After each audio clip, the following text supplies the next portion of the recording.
दिल्ली में आपका स्वागत. Lucknow Junction. ನಿಲ್ದಾಣದ ಕಡೆಗೆ ಹೊರಟಿರುವರೆ Hyderabad Punjab Express Dayavasi Station Netaji Bhavan. कृपया ध्यान दें.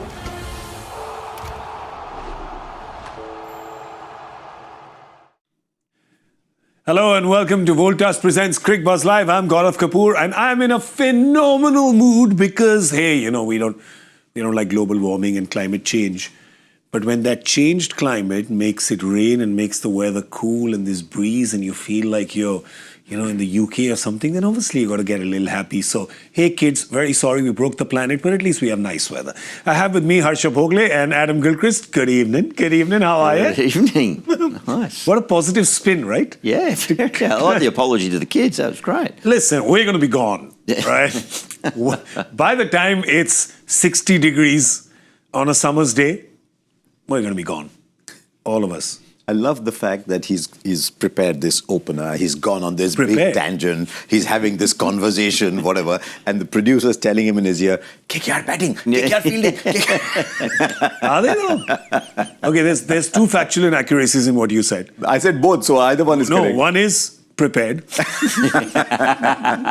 That sounds like work, which I'm allergic to. And second, they haven't actually done the toss. Are they? Oh, they are batting first. Yes. Wow. Did you? Yes. You had it. But I just want to tell you first, at least I'm in a good mood today.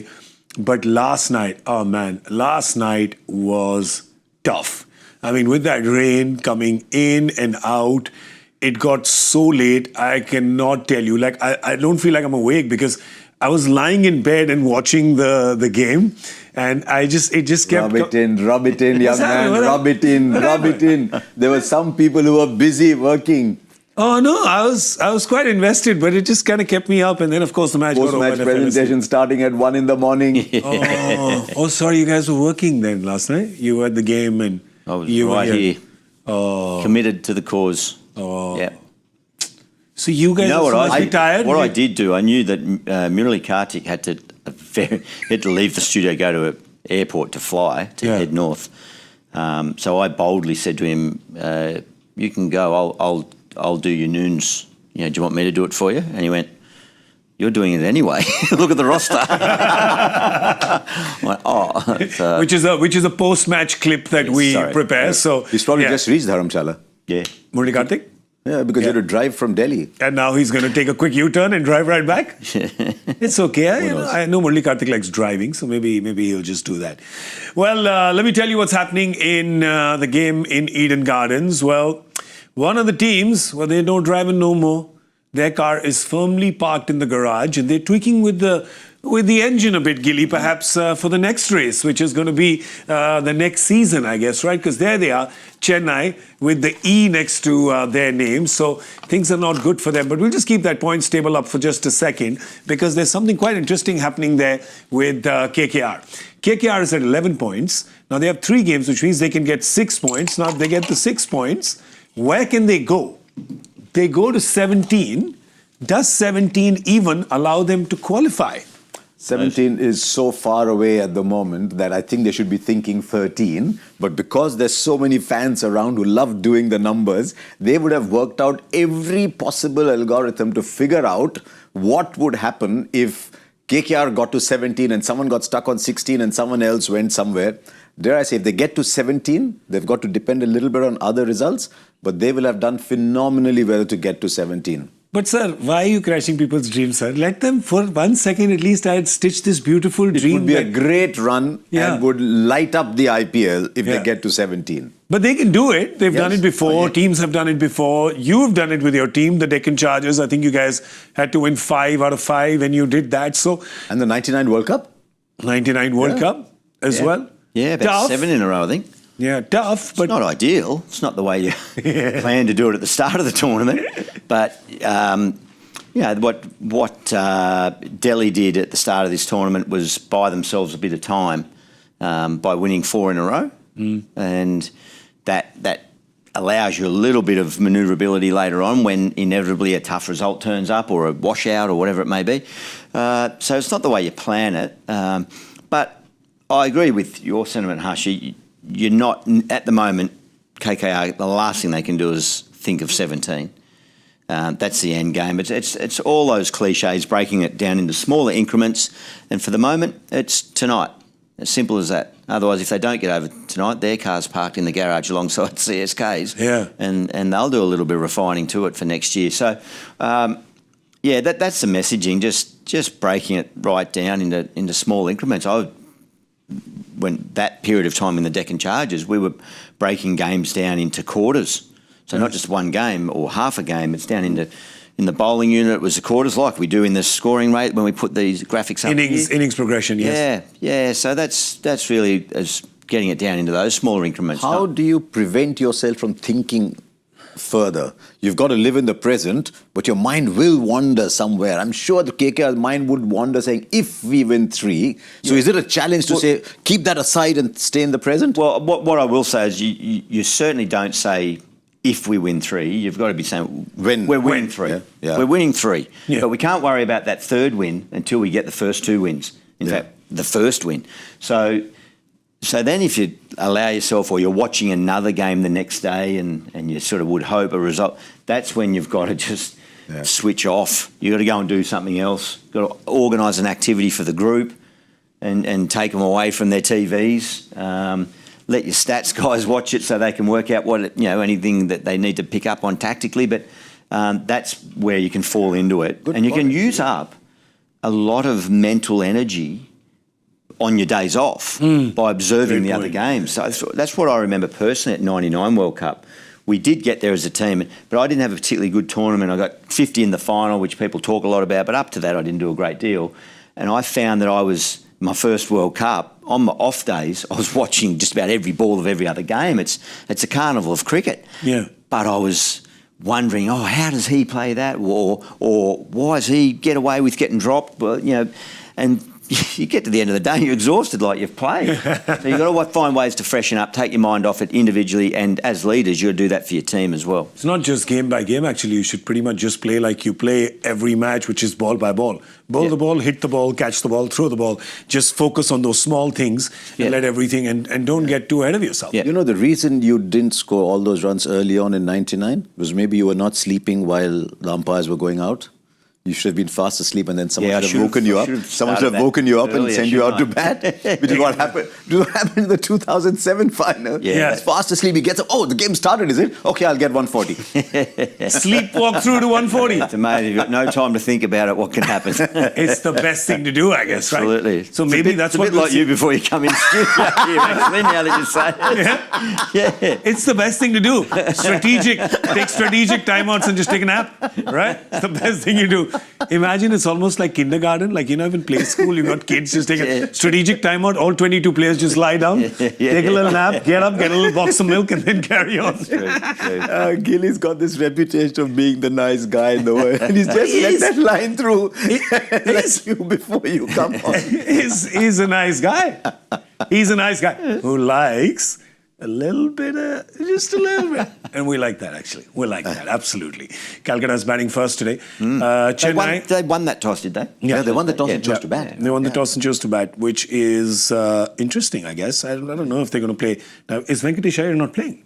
No. Oh, so that's what's happening. Well, I guess we were talking about Venkatesh Iyer and what position he should bat in.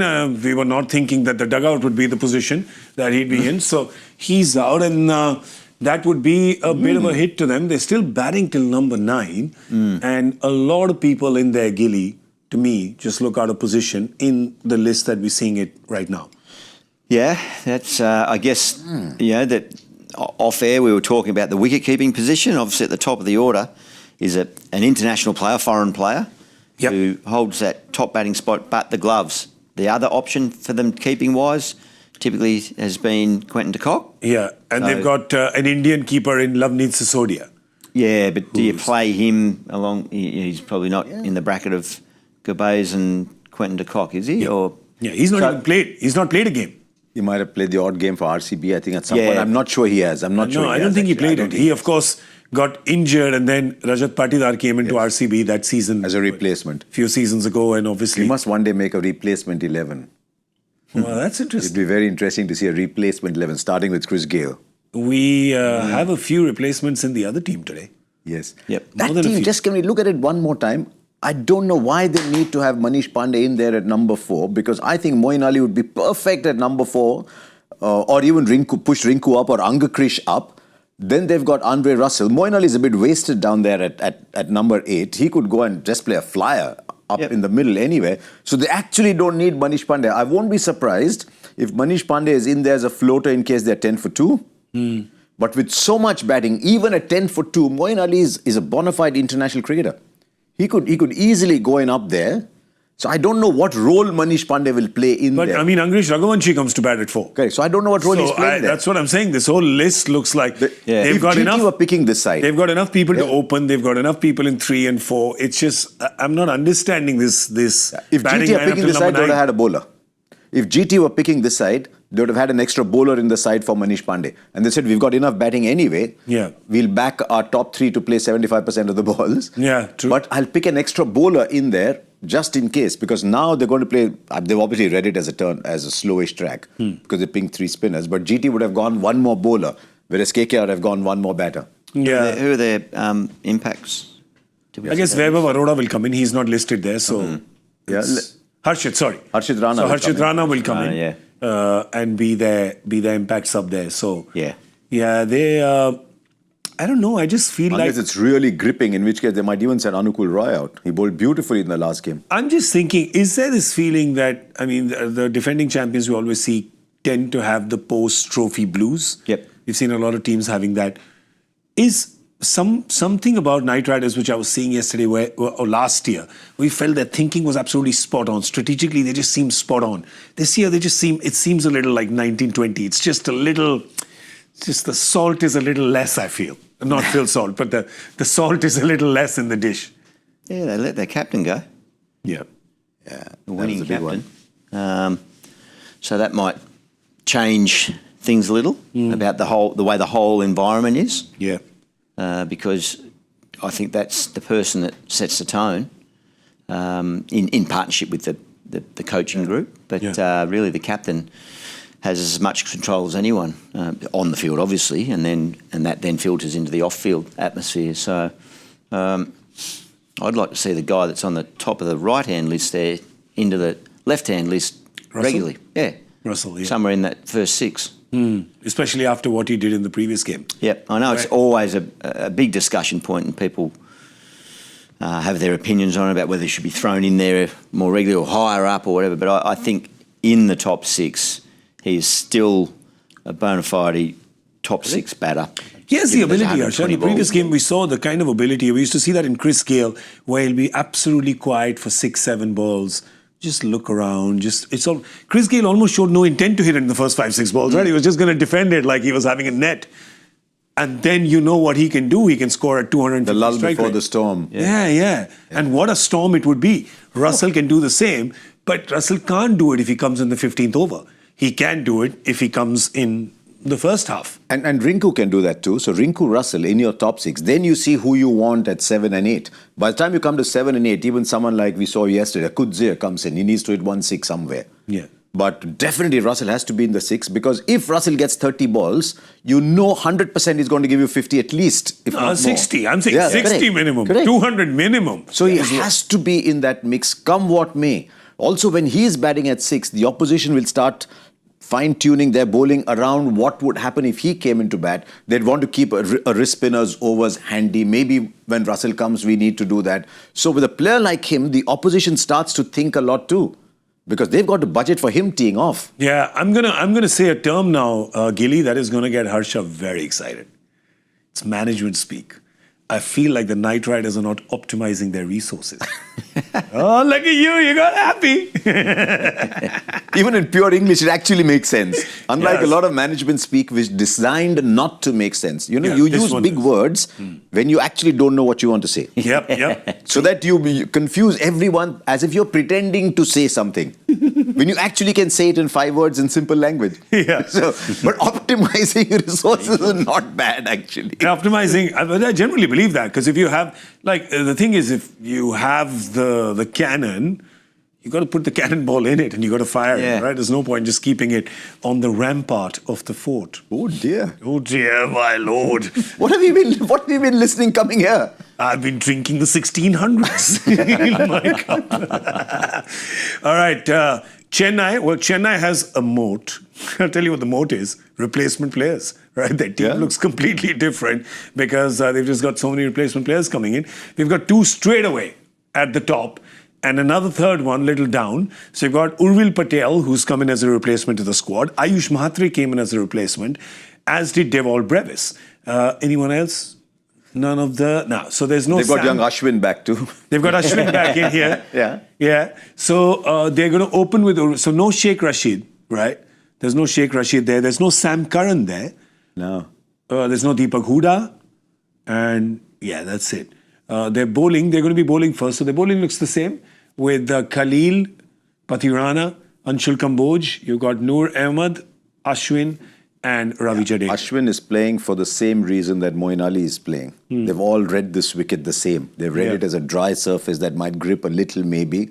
So Ashwin is in because of that. So it's a horses for courses selection. Yeah. So Ashwin, Noor, Jadeja. Khalil is bowling well. Pathirana finally came back to some kind of form the other day. I thought they might go Ravindra actually. But maybe because they've got two young guys, fearless, going and smashing, maybe they just thought they needed Conway in there. But look at Conway, Jadeja. There's two key left-handers in there.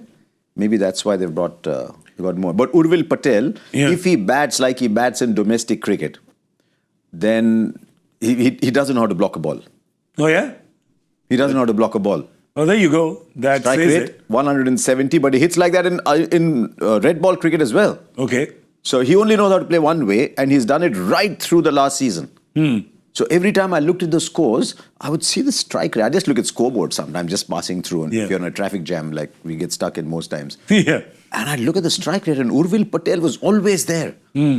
So In the traffic? Okay. Sorry, in the scope. and he's a replacement for a replacement player who got injured. He is a replacement for...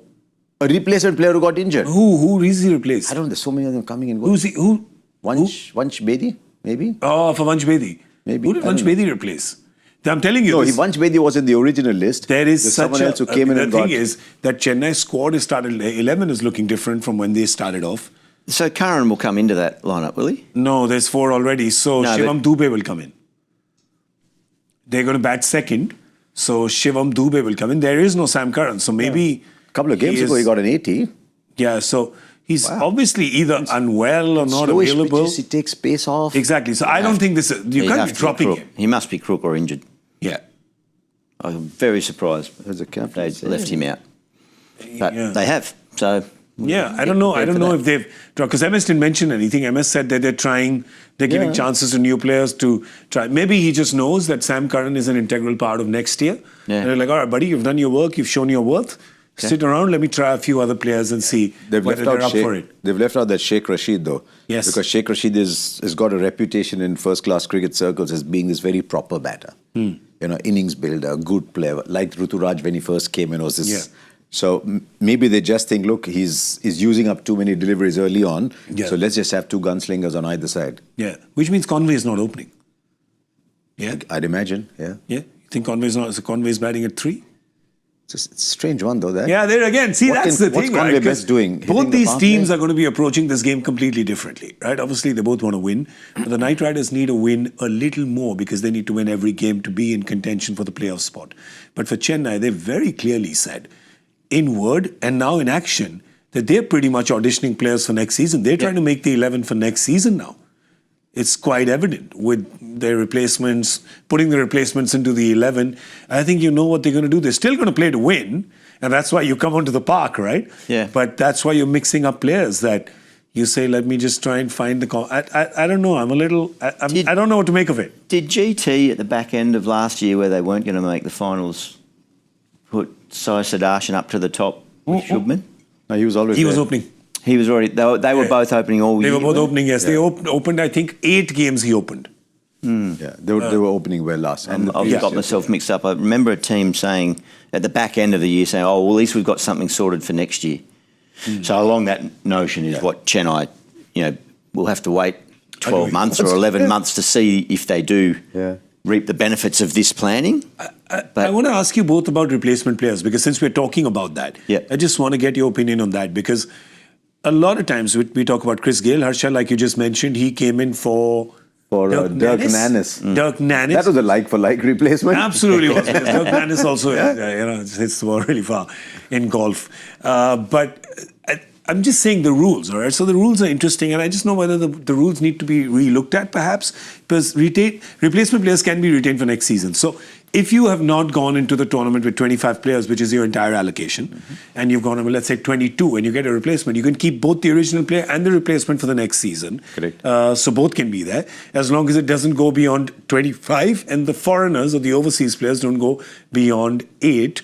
And at no point can a team exceed the allotted budget provided ahead of the season. For CSK, the purse next year they'll struggle to go past half the allotted purse, because if they keep all these young players next year, they're all on base price. Correct. They're all on 30 lakhs or so. So they won't even get to half their purse needed. Yeah, and I'm saying that if they let go perhaps 2 or 3 of their most expensive buys and say, well, just rebuy, let's say, Jadeja in the auction, Ashwin in the auction, they could really make a serious dent in that little auction. But anyway, I'll come to that in a second. Talk to me about the replacement players and what you make of these rules. Do they have to get signed on that base price? When they get it, no. So for example, Mitchell Owen, the Aussie guy, Mitch Owen's come at 3 crores. He's come at 3 crores. Yeah. So Ayush Matre could have said, I want more, except that he's 17 and he would have paid to play in Dhoni's team. Yeah, it's like college. Yeah. But they could. Or high school, because he's 17. You can say no.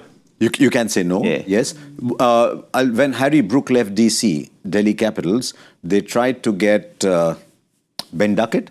Yeah. And he said, no, I don't want to come and play in the IPL. Yeah. So you could, if there's a replacement player in, he could say, no, I don't want to come at that price. Yeah. If he really values himself, he could negotiate. Yeah, he could get higher. I want to know what happened with Phil Salt when he came in for Jason Roy, because I know Jason Roy was at 2 crores. Yeah. We'll just have that checked up as well if Phil Salt came in at the same money. But yes, sorry. So you can negotiate, Yeah, you can. Yeah, so the players got options, haven't they? Yeah. I get the whole notion of being 17 and being in Dhoni's team and this powerhouse of CSK, even though they haven't got there this year. I think a bit of credit needs to go to the franchise. Well, whether it's credit or by accidental design, that they've got enough room in their salary cap to be able to retain these players who have come in and replaced.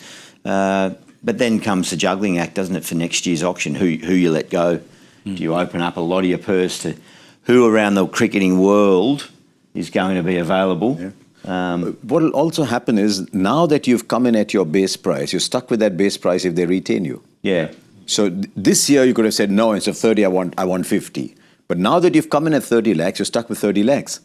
For 3 years. For 3 years. But what they just need to look at a Rajat Patidar, who played at base price for a couple of years, did so well that he was retained at multiple crores the following year. Rinku Singh was the same. Yeah. So if Ayush Matre has a couple of good seasons at this base price, he'll only be 19 by then. Yeah. He could then get a mega auction in 28. Or could get retained. Or could get retained at a big price. At this stage, I think if you're 17, 18, I don't think you should worry at all. Yeah. You should just say, look, I'm building my career. Gilly, when you were 17, 18, you're not thinking of being the millionaire you've become now. Oh, I was dreaming The about multi-billionaire. The multi-billionaire, One sec. Billionaire. The multi-billionaire. One sec. Did you lose some money when I was gone for 2 days? How has he become a millionaire from a billionaire?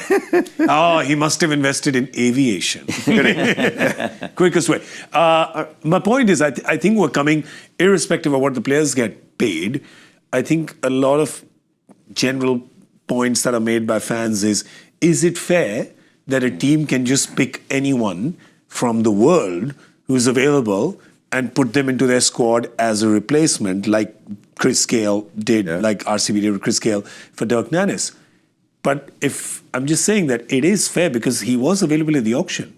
None of you picked him up. Correct. Ayush Mhatre would have, I'm sure, He was been in the registered. auction. Yeah. Unless you were Nobody in the picked auction, him. you cannot come in as a replacement So player there you anyway. go. Yeah. So they were there. Everyone and had a they- crack. Everyone had a fair crack at There you go. If you wanted him. So credit to the franchise for identifying the talent. Yeah. And saying that's who we want. Well, I guess what my question was so when he came in, Ayush, Yeah. as a replacement this year, does he sign just a 1-year deal for this season, or is it for the two more If seasons? it's, we don't know that, but if it is extended for the next 2 years, he's coming as a replacement. Yeah. If it is extended, it'll be at the same price. Yeah. They have an option to extend it. How many do I think all CSK contracts have are in 3 their years. squad? I think all contracts are 3 years, but extendable at the discretion of the franchise. Fair. Certainly, that's what happens when you get in the auction. So when you're bought in the auction, Yeah. it's a 3-year contract. So you do not have the option of quitting at the end of year 1, but the franchise can release you at the end of year 1. Yeah, it's a great. So someone like a contract. Faf, someone like a Faf, Yep. at this stage, he's on a big contract he was at CSK, pretty big contract at RCB. He's on base price at Delhi. So if he says next year, sorry, I want to quit, no, he'll have to continue playing at base price unless Delhi releases him. Yeah. Let me explain it to you. It's basically like the contract that Harsha Bhogle has with everyone he works with, where he can tell them, I'm not coming, but they can't say anything to him. It's the truth. Call my lawyers, they'll tell you. My name's neither Gilly nor Kapoor. Look at him. I'm a daily wage earner. I think when a replacement player comes in, Yeah. they should sign on with the franchise for that year, given that enough. most likely the player they're replacing is going to be available next year, recovered from their injury. If the franchise, like in this case, Ayush Mhatre, the franchise says, oh, we really liked you, we'd like to sign you, he should be able to negotiate a price there. Just not going to market, just between let's negotiate. And if they can't come to an agreement, he says, okay, no, I'm going to go into the auction next year. That's what I think. So that's then giving the team that identified that talent and took a risk on him as a replacement. The first call on him. First call on it. It's almost like that right to retain sort of. Yeah. They get first call on it. The player gets a chance to get a bit more of a lick of the ice cream, as we say in Australia, about, of the money. And I get he's only 17, so he probably wouldn't have got greedy or stupid with it. But it could be like, say, an Ashutosh or a Shashank who only got noticed in their early 30s. He could be in his early 30s in the same situation. So, So I think it's a it valid gives point. both franchise and player a bit more of an equitable go at coming to an agreement, and then you move on. Okay, let me. This is a longer discussion. We'll probably do a podcast on it because, hey, that's what everyone does, right? Oh no, the two of you are already doing podcasts, I think. Now we'll try to do another one. Let me tell you a really bizarre stat about something that's happening today. This is the first time Yes. in 10 years that a Knight Riders captain has won the toss and chosen to bat in a night game at Eden Gardens. Serious. Well, that's The why I last asked that time this question. happened, it was the 7th of May, 2015. First of all, thanks. I mean, that doesn't feel like 10 years ago, but it is. 7th of May is today? Exactly, yes. 7th of May, 2015 was the last time a Knight Riders captain won a toss and chose to bat at Eden Gardens in a night game. They've done it in day games. What happened in that game? They won. They won by 13 runs, so that's a good omen. They have won the toss and they are batting first today. Big news is that Venkatesh Iyer is not playing because he's got stitches on his hand, so we could see that it was all taped up, so he's not playing. Manish Pandey comes in his place. They're batting first. They still have batting to 9. Will be very interesting to see who bats where because it's been a bit of musical chairs with their batting order in this tournament. In the impact players, it looks like it'll be Harshit Rana who will come in because he's the only one who's missing over there. We can move quickly to the Chennai team. They've got a bunch of changes as well. Right at the top, they've got Urvil Patel who comes in. He's a replacement player, so he comes in. He'll open with Ayush Mhatre. Devon Conway is into the team as well. Sam Curran is not playing. And Ravichandran Ashwin is there as well. And their impact player will be Shivam Dubey. Young Dhoni will bat at 7 because Shivam Dubey comes in, he'll slot in above Dhoni. Yeah. But there's no one, I mean, I seen that squad. If you look at that squad, I think Dhoni has to bat at 7. I mean, now he's actually now turned over a new leaf. He's trying to bat. But even if you take out any one of those for Shivam Dubey, Dhoni has to bat at 7. Yeah, that's what'll happen. He'll bat at 7. They, of course, are bowling first. There's a lot of spin that is obviously going to be on show today. That's not a good thing for Chennai, though, because Chennai has not been playing spin really well. And that's the thing with them, which is Knight Riders has been playing spin a little better. They've got, Ashwin, Jadeja and Noor to combat. But in the second half of the game, when you have Sunil Narayan and Chakravarti coming, Chennai has been a little kind of all at sea with that. I mean, you look at it, they have to kind of #fix the stat, as we like to call it on Cricbuzz Live. What's happening? Which is a franchise that you would say traditionally is definitely handled spin. Yeah. Their home ground. Look at their So lineup. it's surprising, isn't it? So it's very surprising, and there's clearly another contributing factor as to why they've been out of this tournament for a couple of weeks now, haven't they? Really, Yeah. or 6 or 7 days. They never at got least. in, actually. Yeah, that's Never true. got in. Well, and that's not going to get any easier. I don't know. The only thing that worked for them is there's some dew in Calcutta. I don't know, but otherwise, If there is, then it could. otherwise, but they've obviously budgeted on that not happening, and they've budgeted on putting up a decent score, batting first, and then strangling them with spin. Yeah, let's see. And they are batting first. Let's see if they can just unleash all their batting firepower, because they're batting up till number 9. Can they unleash it and get a really, really humongous score and pretty much bat Chennai out of the game? Chennai, of course, had a good chase against RCB. They fell short, but it was a good chase in terms of that intent word that their fans have been using. So they'll be very happy with what Chennai showed there. There was just a lot of fight. But yeah, the minute you get a 215, 220 total, that can always be a little hard. How much are they going to get batting first at Eden Gardens, the Knight Riders? I'll give you 30 seconds to think about it. Meanwhile, let me just quickly demotivate everyone who's watching by showing them the Joy Factor question. Here it is. Guys, which cricketer has scored centuries in this league in 2 consecutive years while playing out a maiden in each of the matches? Oh, come on. I know this. You do? I think I do. I think I do. I think we were talking about it right now. In consecutive years, centuries. He scored 100. There's not a lot of people who score centuries. Were we talking about? Do you think we? I mentioned think the, so. Do you think we mentioned the name I today? think so. We've mentioned the name tonight, have we? I think so. I'm not sure. Could be. Anyway, let us Could know. be. Let us Could be. know. The other option is someone Gilly knows very well. In my mind, I'm just thinking. But Played He out has a lot of he friends. knows everyone. He has a lot of friends. That's not a clue. Played out a maiden. Yeah. In each of the hundreds, he played a maiden, right?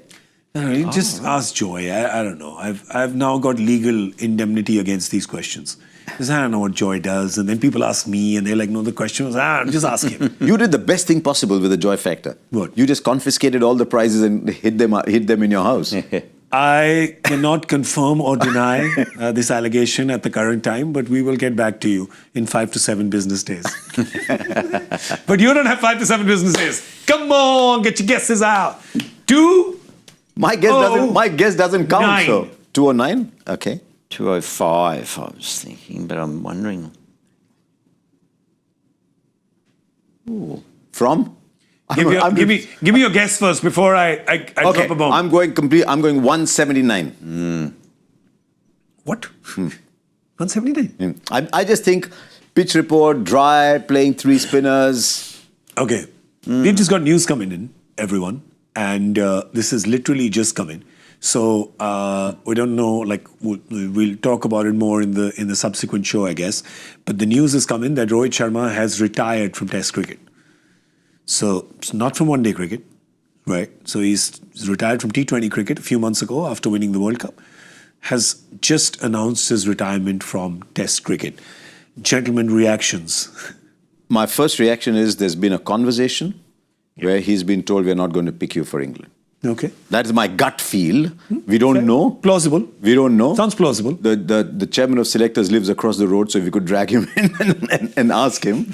But that my gut feel is post-Australia, where Rohit looked lost. Gilly was in that series too, watching closely. He looked lost. So maybe they've said to him, look, maybe your time in Test cricket has come. That's my gut feel. And as you do with a lot of great players, you give them the opportunity to retire before they are left Fair. out. So I think that is what might have happened, unless Rohit himself has said, "Look, I think I might have I'm past my sell-by date for Test match cricket. Let me ask Gilly, because he's somebody you've been seeing from the very early days in his career. He was your vice captain as well, early years of the IPL. Your reaction on him retiring from Test cricket? Well, first of all, and it's an odd thing to say, I'm thrilled for him, particularly if it's the latter option that you said there. And I think it would be that he's made the decision. I sensed at Sydney, talking to him in and around the Sydney Test when he left himself out or whatever the case was there. Yeah. I just thought, talking with him, I felt like that's the end of the road for him. He was going to allow himself time to go away and Champions Trophy and see how he's going and stuff. But I congratulate him on a fantastic contribution to Test cricket as well. He's a white ball master. There's no doubt about that. But he's made significant contributions to Test cricket as well. So I hope that people will always marry that up with his overall career. Yeah. So well done. I think he's just realised that maybe the time's right. And I always love people realising that, so they now get the chance to start to reflect on it and enjoy all the accolades that come his way because they're thoroughly deserved. I'll tell you what is very special about Rohit Sharma as a Test player. He went through a long part of his career as this guy who's going to set the world alight, but it didn't happen. We all looked at him and said, wow, what talent, and we were frustrated, it's not happening. Missed his debut with a freak football injury. Riddhiman Saha plays in that Test match because he twists his ankle on the morning of a Test match. He's got to wait all the way till 2013 again. Yeah. Gets those couple of hundreds. And late in his career, realised, having batted 3, 5, 6 everywhere, that his future lay in opening the batting in Test match cricket because he'd been a very successful white ball batter. Now, you'll know more than anyone else. Australia have tried that as well. If you're a very successful white ball opening batter, doesn't necessarily mean you'll be a very good red ball opener. But he adapted, he adjusted his game, and he became a seriously good red ball opening batter. Yeah. And I think at that stage in your career, to do that is very admirable. Okay, here's the question, though. I mean, he's retired from T20 cricket. He's retired from Test cricket. Correct. Does this now give him a little more time for the format that he is just like one of the kings of, which is one-day cricket? It'll be challenging to maintain the standard and the level, given that you're shutting yourself away from the elite level of the other two formats, of which there's a lot of. How much high-level cricket and preparation can he get under his belt leading into the various one-day series and tournaments that come up? Yeah, because I'd like that point, right? That's a great point, because just being in and around that elite setup and just playing, we know, because we see a lot of cricketers who are not playing international cricket and then they come back for 2 months to play the IPL. Let's just compare it for that in terms of nothing else but just the regularity of playing. And you're a little rusty, because talk to us about that. If you've just been away, because you did that as well after retiring international cricket, you came to play the IPL. It just takes a little longer kind of to just feel the groove, right? Yeah, absolutely. There's no doubt about that. I mean, I was retired from all cricket. And then coming back here and trying to dust the cobwebs off each year on year, and it deteriorated each year. But and it's not just the playing; it's a point you said, being around elite setups, being in the rhythm, in the vibe, in the flow of the whole cycle. This freight train that is international cricket. And obviously passengers get on and off at different format stops and. So he's only getting on at one stop now, and in a short space of time, he's gone from being multi-format, running the team, running every team, to now, and who knows, he might come out soon and say, actually, I'm done with one days as well. It's a question, Harsha, because the thing is, what is the motivation for one-day cricket, right? He's won the Champions. The only other one that's left is the World Cup, where he came so close in 23. 27 March. The next one's in 27. February, March, which is about 22 months away. That's a long way to go. Now, if that's the incentive, to just be playing 50 over cricket, that's a long. Because in terms of, no disrespect to bilateral one days, but that is not the motivation for a guy who scored 11,000 runs in one day cricket, right? That can't be the motivation. It doesn't add up. What cricket is he going to play? He's not going to turn out to play Ranji Trophy cricket for Mumbai because he's retired from Test cricket. He's going to play IPL, maybe T20 cricket. Yeah. So what cricket is he going to play going into the bilateral ODIs? Luckily for him, there are 9 or 10 bilateral ODIs this year already. Yeah. So India go to Australia to play 3. There's 3 against South Africa, 3 against New Zealand at home. I think there's a series against Bangladesh. I don't know what the status of that series is. But when there is not enough one-day cricket, what is he going to do for, what cricket is he playing for those 7 or 8 months? Yeah.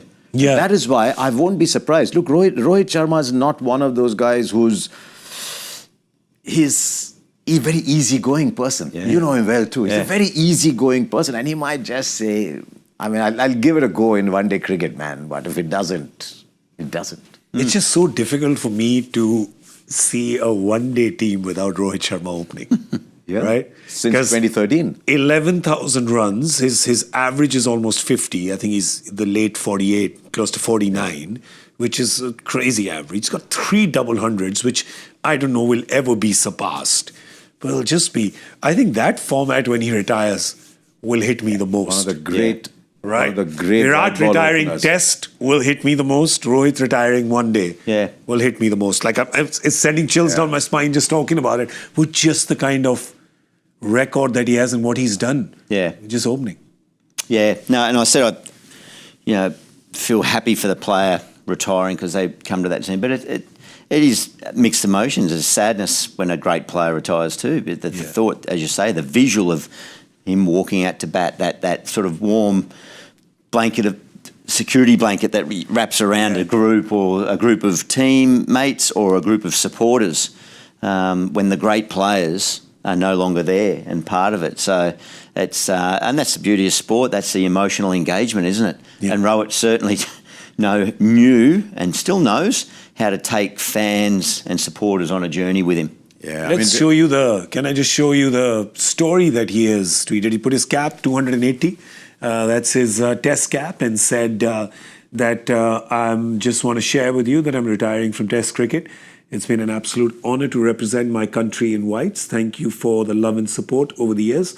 I will continue to represent India in the ODI format. So, we'll take it as that. This is very big news. This is big news that Rohit Sharma has retired from Test cricket. Obviously, will not be going to the England tour. And thus comes the next discussion. We can do a few podcasts today. We have to do another podcast about who's the captain for England now. But hey, listen, that's for another show and another time. Right now, we have run out of time, and we, of course, would like to thank Rohit Sharma for his service to India in whites in red ball cricket.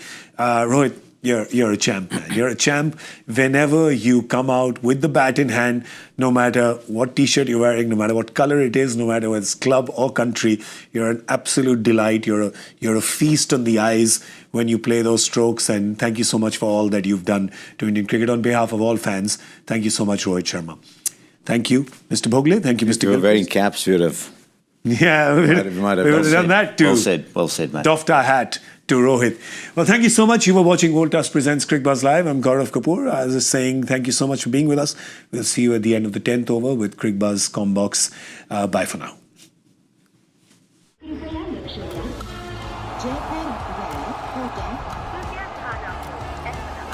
Delhi में आपका स्वागत Lucknow Junction, ನಿಲ್ದಾಣದ ಕಡೆಗೆ ಹೊರಟಿರುವವರೇ Hyderabad Punjab Express Railway Station, Netaji Bhavan. Cricbuzz.